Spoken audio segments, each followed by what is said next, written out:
This video is going to be about paint rollers. Probably won't get a lot of views on this. If it helps anybody, that's really good. If you want to help me out, go to my channel page, click on the support button, and donate something if you want. If not, do a like and a subscribe and help me out. Okay, so what we've got here is a white wall. You can see over there it really wasn't white before. I've got the primer on now, and now I'm going to be putting on a base coat. Normally, I would be using something like this, a 3/4 inch nap. I like a 1/4 inch nap, believe me, but it's really not putting on enough paint, and it's taking a lot of time with multiple coats of paint. So a 3/8 inch nap like this is awesome for flats and semi-gloss, and I'm normally happy with that. But I'm going to be doing the video to test out a different type of roller. This is the Wooster Pro. I'm really big on the Wooster Pro right now. I like it because instead of it being one of those skinny little rods, this thing has a built-in rotating cage. It's really nice, and it works on the 4-inch and the 6-inch. So what I'm going to be doing for this is this might be crazy, but I'm going to be trying a high-capacity 1/2-inch nap, which is probably going to put on a massive amount of paint. So my hope is that it puts on a lot of paint and I'm able to spread it around really nicely like most pros would do, and it will save me a lot of time. The other thing I'm going to be trying, also with a semi-gloss, maybe, this thing is huge. It's a 1/2-inch nap, 9-inch roller. Look at the size of this thing. It's just enormous. I'm not used to these in bigger than a 3/8 inch or a 1/4 inch nap. I can just feel the pull on here and the weight. This is heavy. This is going to load up a lot of paint. So I'm not sure if I'm making a huge mistake. I might have a big mess on my hands, and I might have to go to the 3/8 inch nap to clean everything up. Who knows? That's what this video is about. Hopefully it's going to help everybody who's dealing with the same type situation. So let me load this paint up in the tray, and we'll test it out together and see what the results are.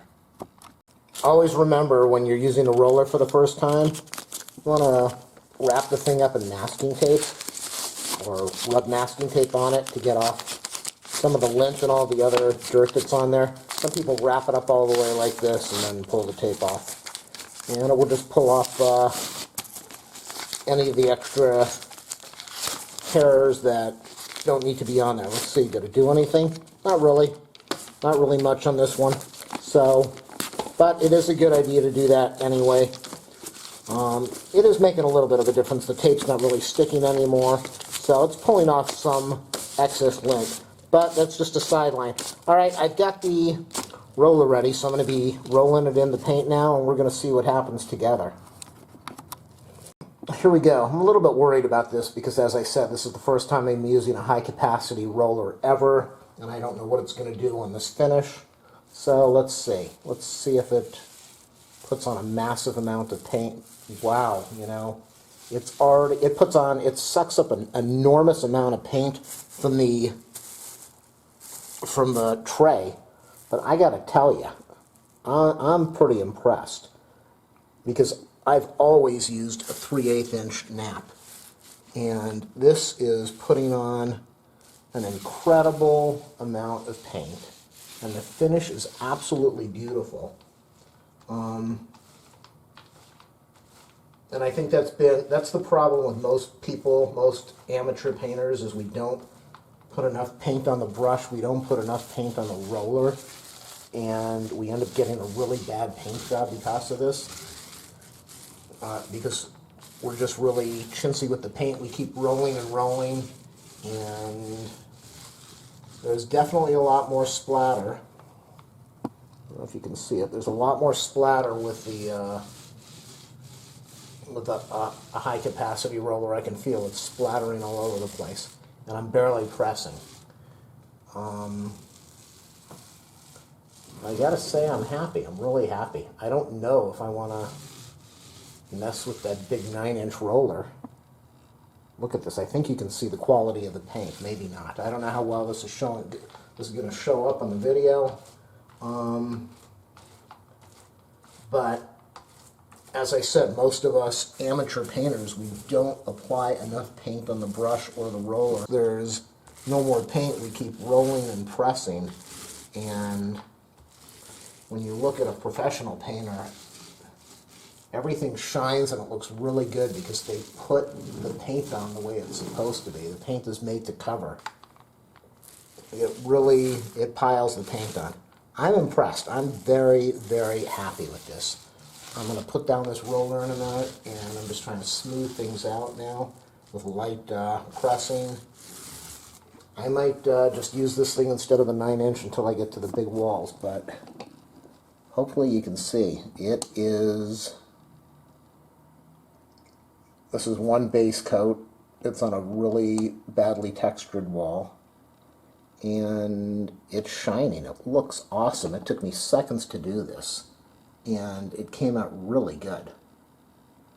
So that is the 9-inch high capacity Wooster Pro roller, 1/2-inch nap, 3/4-inch core, and it does a very nice job.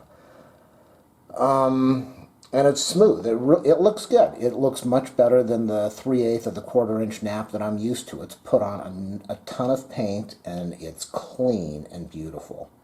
So if you look down over here, you can see some of this mess over here. That's just a badly textured wall. That's not the paint. And hopefully you'll do a thumbs up and a subscribe and go to that donate page and help me out. I was going to do a review on this guy here, but I think I'm going to hold off on that because I think I don't want to deal with that right now.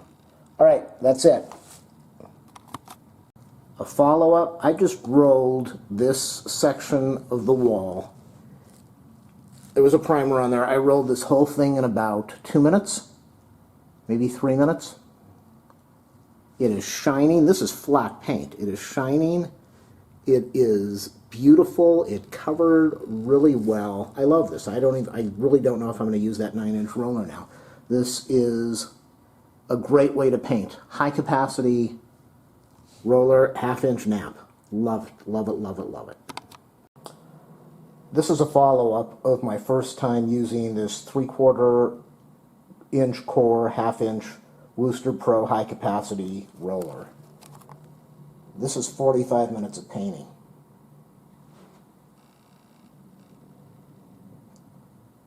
Let's go around here.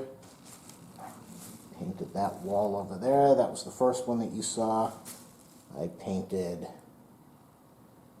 that wall over there. That looks like I missed paint, but that's just a shadow. I painted this wall over here. This is 45 minutes. This is absolutely incredible. And I painted, again, this is flat paint. Look how it's shining. I know it's wet, but this is just incredible how this paint came out. All the way down. 45 minutes of painting. And then I wanted to see what would happen if I painted without a base coat, without a primer. Everything else had a primer. So I went over here and just threw this paint on without a primer. Yeah, right over there you can see. I didn't get right over to the edge. Overall, very impressive, really impressive. So this roller does put on a lot of paint. It could probably save you an incredible amount of time. It can also save you, I would assume, a lot of money, because you shouldn't have to use primer in certain areas. Primer is important, so don't think that you don't want to use it, but I'm just amazed. I'm amazed at how easy this was. You do need to, unlike a 3/8 or a 1/4-inch nap, you really need to put some cloth down because this will splatter. It doesn't splatter a lot, but it does splatter. Remember, hold your roller stick very gently, like it's a pencil.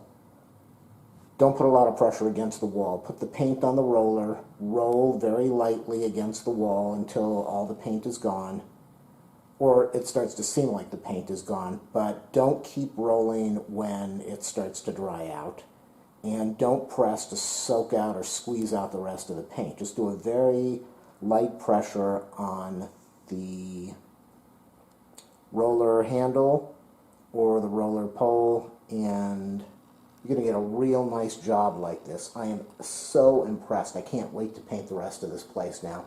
because before it seemed like a huge burden, and now it's a lot of fun. All right, I really hope that this helped people out, because this is just a huge step for me in being able to paint the rest of this place. I love it.